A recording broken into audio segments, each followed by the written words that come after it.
Dans un quartier tranquille, entouré de grandes maisons et de jardins luxuriants, vivait Amara, une jeune fille noire, fille du jardinier de la famille de la Roche.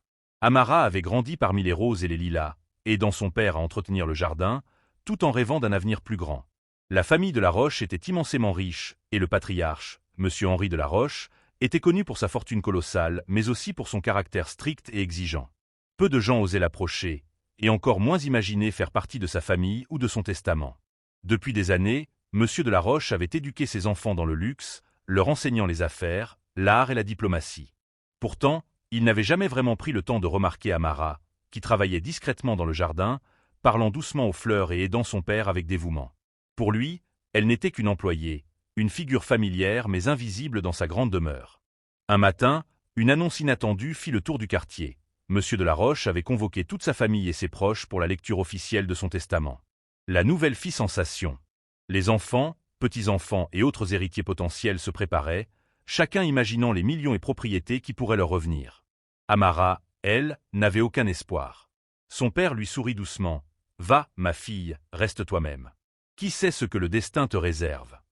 Elle haussa les épaules, incertaine, mais suivit la foule vers le grand salon richement décoré. La salle était immense, ornée de tableaux anciens et de chandeliers en cristal. Tous les héritiers étaient présents, échangeant regards, murmures et sourires forcés.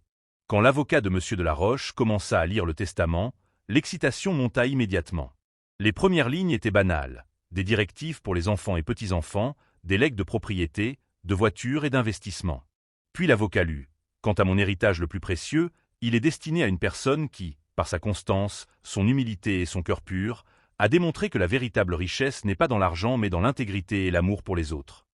Un silence stupéfait tomba sur l'assemblée. Les enfants échangèrent des regards perplexes, certains tentèrent de sourire, croyant à une blague. L'avocat poursuivit.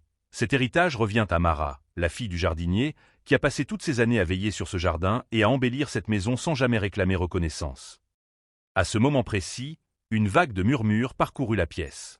Les riches héritiers éclatèrent de rire, pensant qu'il s'agissait d'une plaisanterie. Comment une simple fille du jardinier pouvait-elle recevoir quoi que ce soit? Mais l'avocat, imperturbable, continua. Amara n'a pas seulement entretenu un jardin. Elle a apporté paix, harmonie et beauté à cette maison et à ma vie. Elle est la véritable héritière de ce qui compte le plus. Amara, surprise, resta figée. Ses yeux se remplirent de larmes. Les rires se turent progressivement, remplacés par un mélange de choc, d'incrédulité et d'admiration. Elle, qui avait été invisible, se tenait maintenant au centre de l'attention, recevant un héritage bien plus précieux que l'argent, la reconnaissance de sa valeur et de sa bonté. Les jours suivants furent une tempête pour la famille de la Roche. Certains étaient jaloux, d'autres honteux de leur réaction. Mais Amara, fidèle à elle-même, garda sa simplicité. Elle ne se contenta pas de profiter de sa nouvelle fortune. Elle investit dans des jardins communautaires, des bourses pour les enfants défavorisés et des projets qui permettaient aux jeunes de découvrir leur potentiel. Chaque geste rappelait ce que Monsieur de la Roche avait reconnu. La véritable richesse vient de l'amour, du travail sincère et du dévouement aux autres.